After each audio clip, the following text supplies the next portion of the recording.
approach this iconic wonder, we once again remind you that for your own safety, please keep hands and feet inside the boat and do not stand on the seats or the metal boxes on the deck.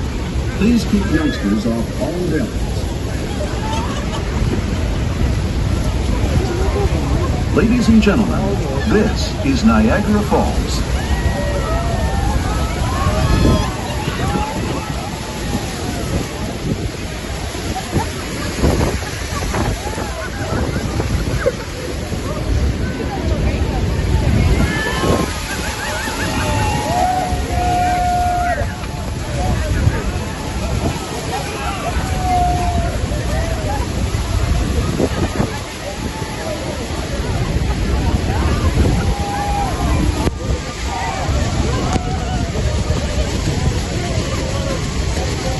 Ama öyle ama. Öyle zannediyordu. Hadi yürü.